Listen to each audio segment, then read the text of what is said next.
Happy 90th Facebook Live Wednesday. Happy 22. It is a brand new year. And as we all know, this global pandemic continues to be unpredictable. So I thought, what a great topic, right? To discuss how do you just handle the stress of the upcoming new year with variants, with changing rules, and, with parenting, kids just crave consistency. Kids just crave just knowing that they're safe and they love routine. So what I wanted to do is talk about the 5 parenting trends that I came across. I'm always researching parenting topics, and I thought, I wonder what Google has to say about upcoming parenting trends. So the first one isn't surprising. Learn to talk about trauma with your kids, but it has to be done in the right way, the right timing. If you need help with that, please give me a call, 808-306-5374, and I would love to talk about something so passionate. My mission is to help parents de-stress while they navigate this torturous, sometimes, scary, it can be rewarding, but it is sometimes a fearful journey, because do you trust that what you're doing is working? Do you fear that, sometimes I fear that I might be traumatizing my daughters instead of supporting them. But I've learned that, with the disruptions to routines, I read about the lack of consistent contact with friends, right? The isolation and the anxiety that we are continuing to experience, and this all started in 2020. Now we have 2022 here, and many of us would have never guessed what we're experiencing now, right? Rising COVID numbers, this unpredictable variant, and who knows what other, what will become of this pandemic during 2022? How will it affect parenting? Well, I believe that we do need to sit down with our children and just reassure them that we are doing everything in our power to keep them safe. I have 3 students who tested positive, and they're my younger ones. So now it's touching the lives of babies, of, kindergarteners, elementary school kids. And at first we believed that, they were safe. And now we're realizing what's going on, and that the vaccines do, I believe, I'm going to put it out there, that they must be mandated, and I believe the booster should be too, because I don't want to take the chance. And I know many people disagree, putting something foreign in your body, and it's just such a crazy controversy. But I think we all agree that we need to be safe. We all agree that we need to continue to be the best parents that we can be. And so support networks, just connect. We have Mello, Destin and I have the Facebook group, Aloha Mindset Parenting, which we host every Thursday at 10:30 a.m. Hawaii time. And, just connect, even if it's with one parent. Sometimes reaching out and connecting with just one person, and better yet, in a group where you're able to vent, where you're able to have a resource to rely on when you're feeling hopeless, or you're feeling stressed, and you're feeling just uncertain on how to navigate the parenting journey. And what should be top priority, I've been getting a lot of, fears and concerns about grades and failures and what's going to become of my child if they do not experience academic success. I'm here to tell you that academic success should not be a priority. If academics is a challenge, then there's an underlying cause for that. And I totally believe that it all has to do with your child's mental well-being. If we take care of our mental, emotional, and physical well-being, whether you're a child or an adult, things start falling into place.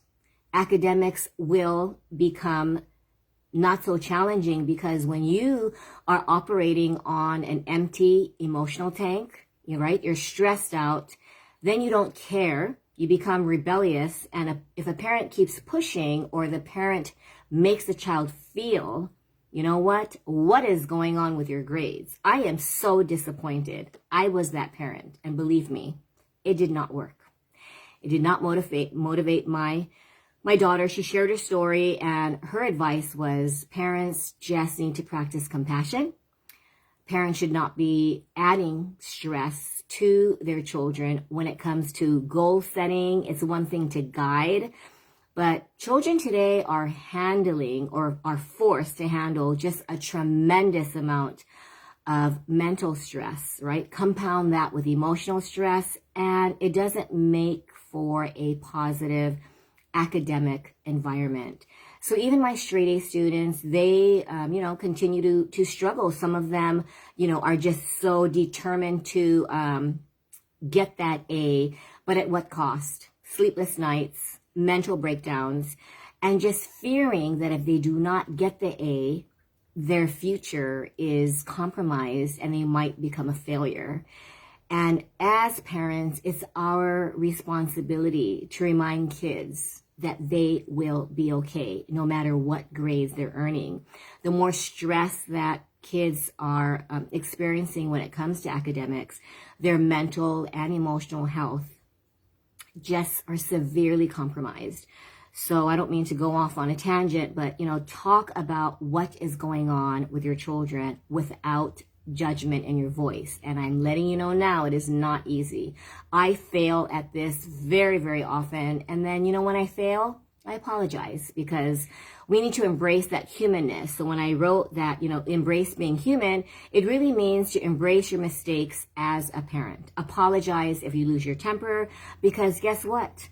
Number 2, I have 5 parenting trends. Number 2 is, and this is not new, right? I'm calling it 2020 parenting trends, because we need to, if there's any parenting tips, these 5 can actually de-stress your parenting journey. Because if we are a positive role model and we become a positive parent, that means we don't become the dictator, we don't lecture, we listen more, and we really put our child's well-being as a top priority. Once children feel loved and once you practice compassion, they will automatically want to be cooperative.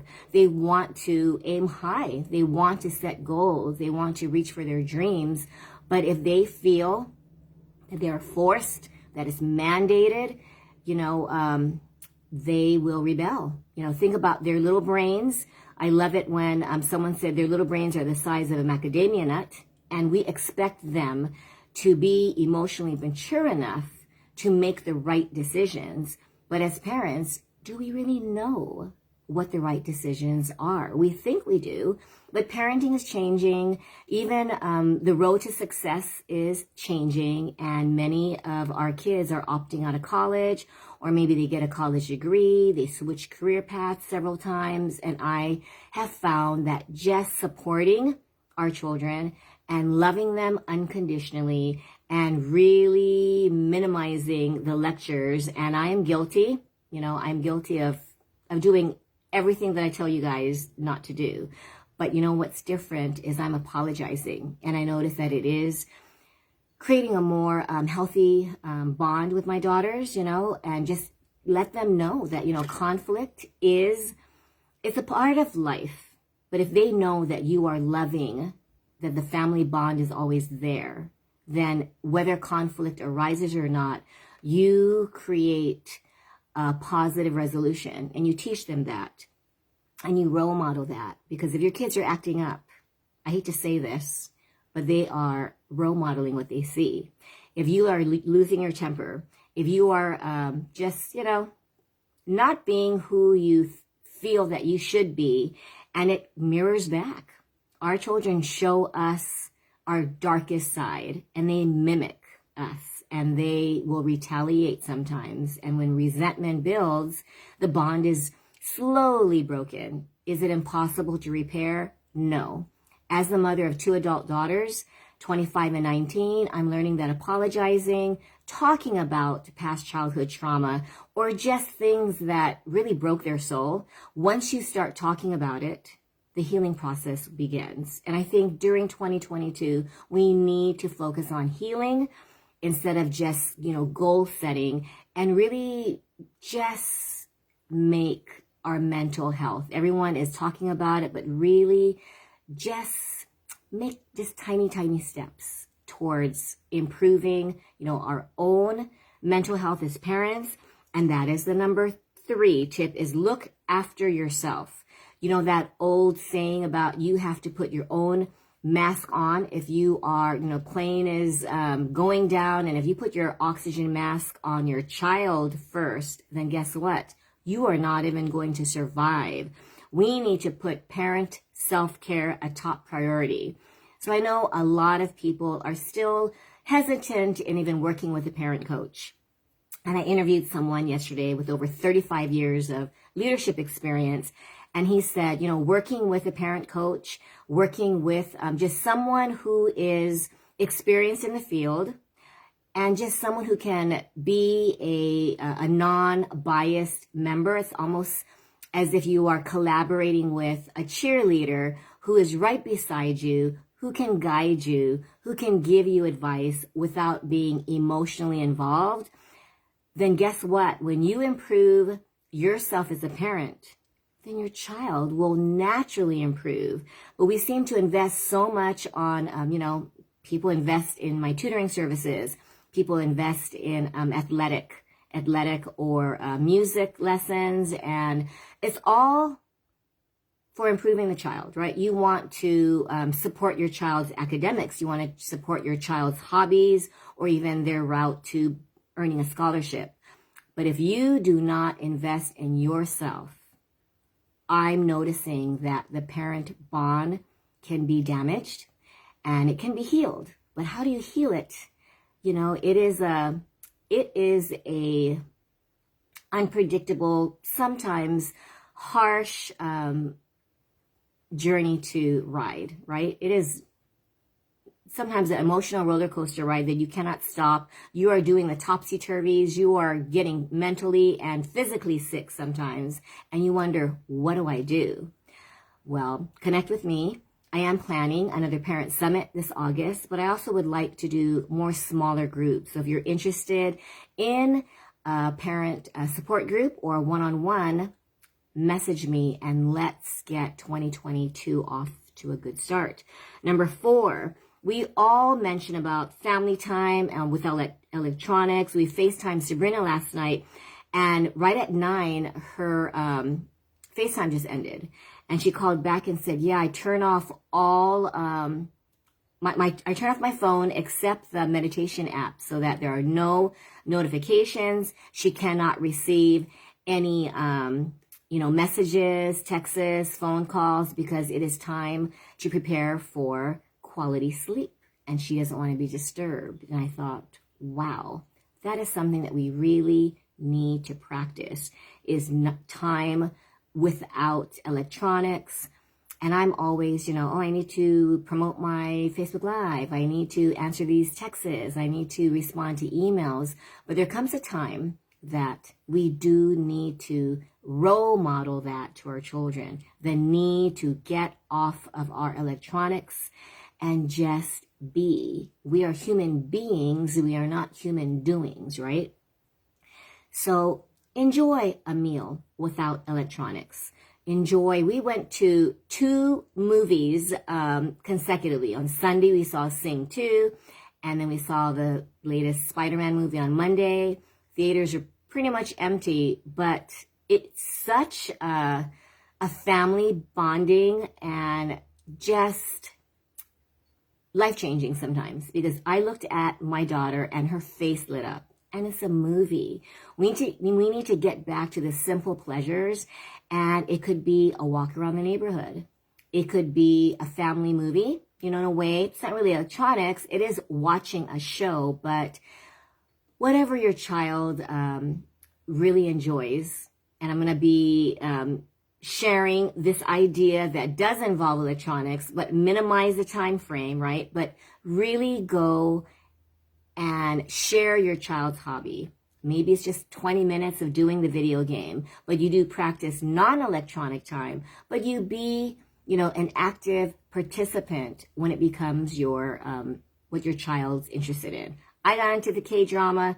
Chelsea is just really into the K-pop bands and the drama. And so Thomas and I watched 2 episodes of Beloved Summer, and we got into it. And I looked around and I thought, see, families can bond over such simple pleasures. Don't resist it, right? What you resist persists. So I think we should make family time, being a positive role model. And the last parenting trend, which I think should be number 1, is empower your kids to use their voices. Validate your children's feelings. Don't minimize it. What is small to you could be a huge, just traumatizing disappointment if maybe they were looking forward to that happy meal and you said, you know what, we don't have time. We can always get it another day. Well, your child looked forward to that. And that little disappointment can turn into resentment, which can turn into rebellion really, really quickly. So teach them the value of promises. My parents really, really enforce that. You do not lie, you keep your promises, and you follow through, right? Even when times get tough. But when it comes to judging our children's opinions, and sometimes they are opinions that you do not agree with, it's a controversial topic. One of my students said, I don't think we should go to school past 6th grade. And I laughed, but I talked about why. Why do you think it's unnecessary? And I listened. And sometimes that's all children of all ages need, is to listen without judgment, without feedback, and just without what my girls call the life lectures and stories that I always have. So just learn to listen and not judge. And this includes opinions, this includes emotions, this includes temper tantrums. If your child is having a serious temper tantrum, or maybe a mental breakdown or a moment of rebellion, there's an underlying cause for that. It is not just to piss you off, right? Sometimes you think, why are they ruining my day when I've already had a stressful day? Well, your child is sending you a very strong message. So I encourage you to take the time to just listen to your child. And when they feel heard and understood and not judged, magical bonding can take place. Okay, so almost done. I have 3 ways to embrace being human, which means, embrace the mistakes, but what can we do to make the human experience much more peaceful, enjoyable, and just, nurture our spirit, our soul, so that we do not ourselves have high stress, right? We do not contribute to debilitating diseases. You don't aggravate, right, your physical health, and just minimize. If you take care of your mental and physical and emotional health, the rest is not going to be that difficult. You'll have hard times, definitely, we all do, but you'll be in a stronger mental state and your emotions will be intact, right? You have that little emotional roller coaster, but you know that it's impermanent, it's temporary, and you learn not to react to your emotions. Because when we have, and that's one of the 3, you have emotional awareness, which means you understand that your feelings affect your thoughts and your thoughts affect your actions, which is why sometimes when we blow up and we get angry, very angry at society, at our children, at our significant others, it's because we feel either disrespected, we don't feel that things should be happening, right? Your child should not be resisting you. Your child should be cooperating with you, right? Identify that feeling and pause before reacting. I have the emotional awareness, identify the feeling, and I'm failing at pausing before reacting. So I invite you to just pause, even if it's 60 seconds, 30 seconds.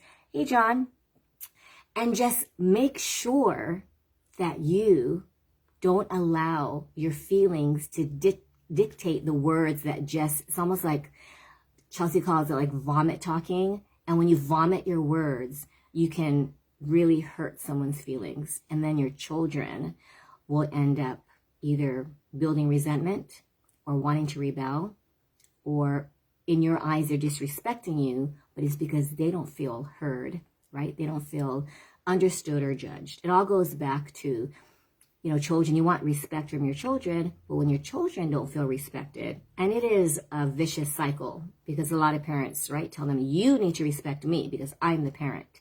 And your child, when they're feeling that it is mandated and it is dictated, it doesn't create a very loving, unconditionally,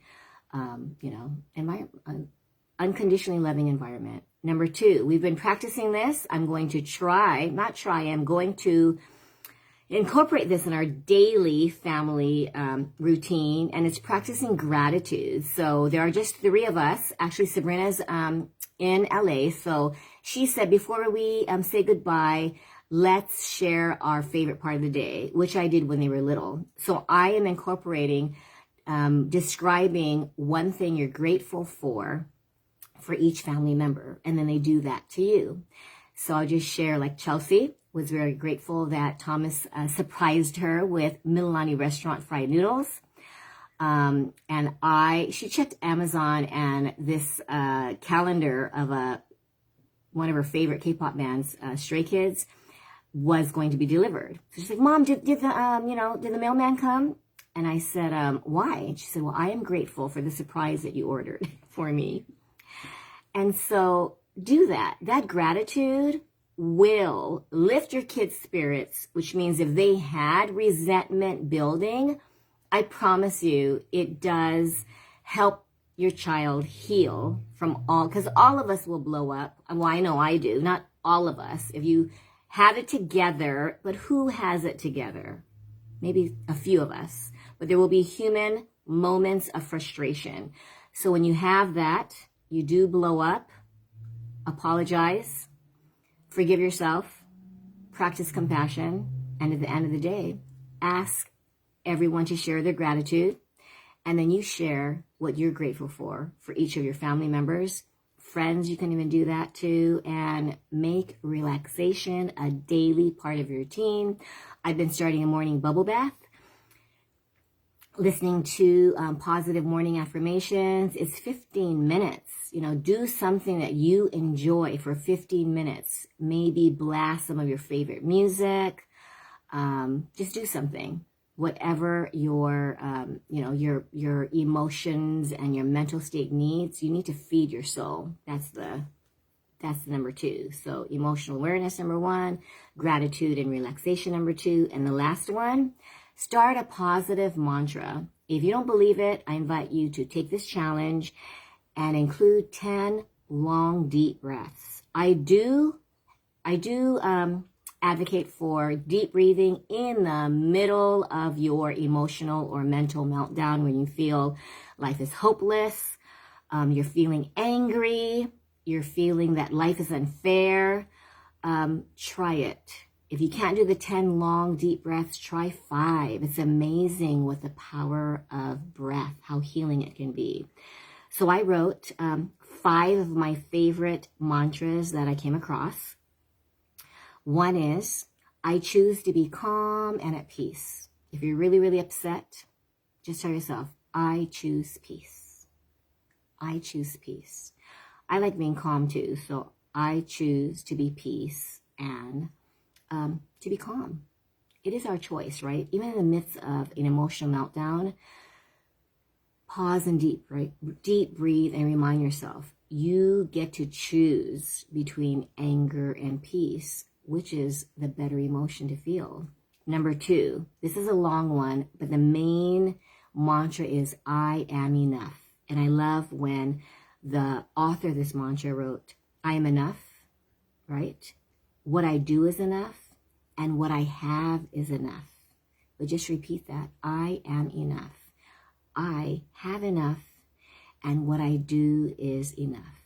Because I know with me, sometimes I don't feel like I was the best version of me. I did not complete my to-do list. When I run out of energy, I think, I don't want to do anything. I want to take a nap, or I want to just watch a funny YouTube thing. But just remind yourself, whatever you did that day, even if it's just getting out of bed, even if it's brushing your teeth, you ate, you breathed, during those harsh days, just tell yourself that you are enough.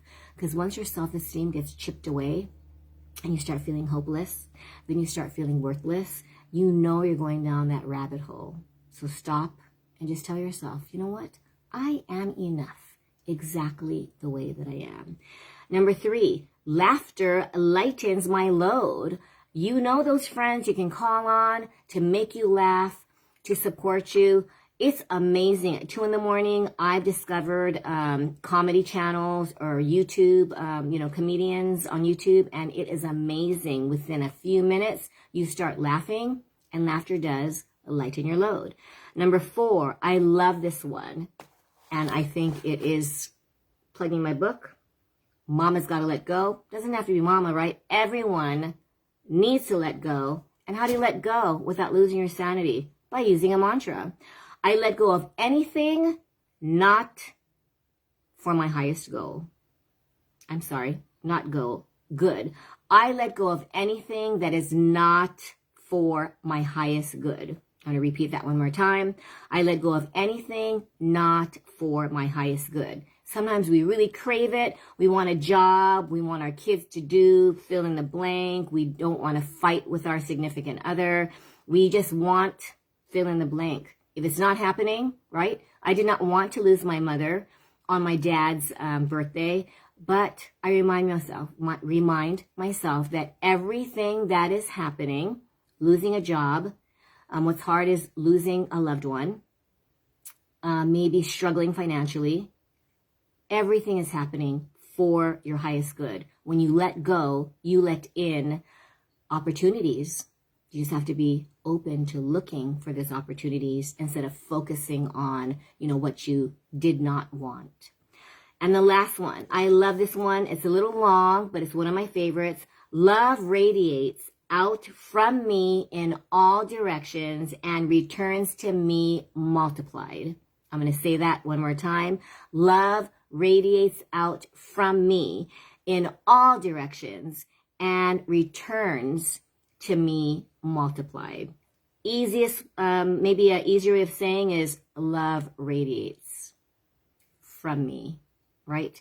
What you attract in your life, this is my personal opinion, we attract everything that happens. So if your child is maybe acting out or not doing what you feel they should do, look within. Maybe are you not doing what you think you should do?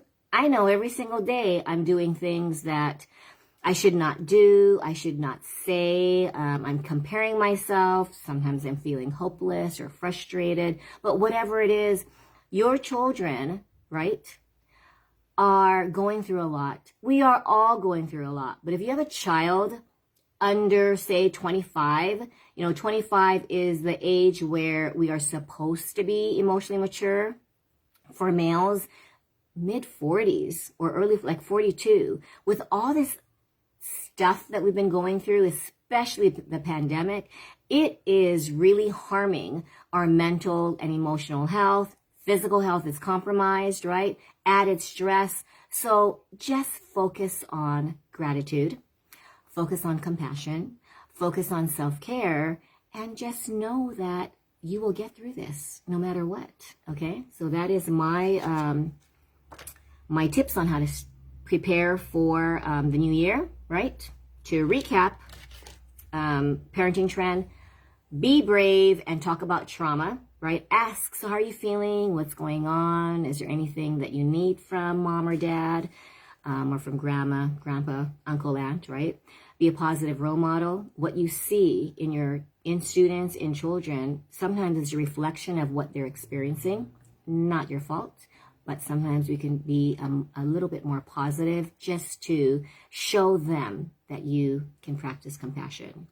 Look after yourself. Self-care will be the #1 top priority in my eyes, because if we don't take care of ourselves, how can we take care of our kids without losing it, right?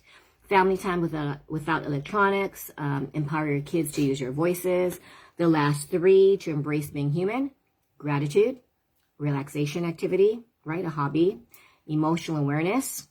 Keep in mind, I'm going to repeat that feelings affect your thoughts, and your thoughts affect your actions. So if you don't like your actions, go back to what thought did you have, go back to what feeling you had, and just do a little emotional awareness check. Start a positive mantra, and that's it. So happy new year. Let's make 2022 the best that we can, no matter what is going on in your life. Follow me on TikTok. It's Letting Go with Aloha. Follow me. I'm on Instagram, also Letting Go with Aloha, and subscribe to my YouTube channel, which is also Letting Go with Aloha. If you want to check out my website, it's www.lettinggowithaloha.com. If you want to check out my tutoring services, my website is www.karenthebrainbuilder.com. And that Brain Builder website was created by my eldest, Sabrina Gibson. So thanks. I hope you have a wonderful Wednesday. And if you have any questions or comments, feel free to message me or text me. And that's 808-306-5374. Thanks, guys. Bye.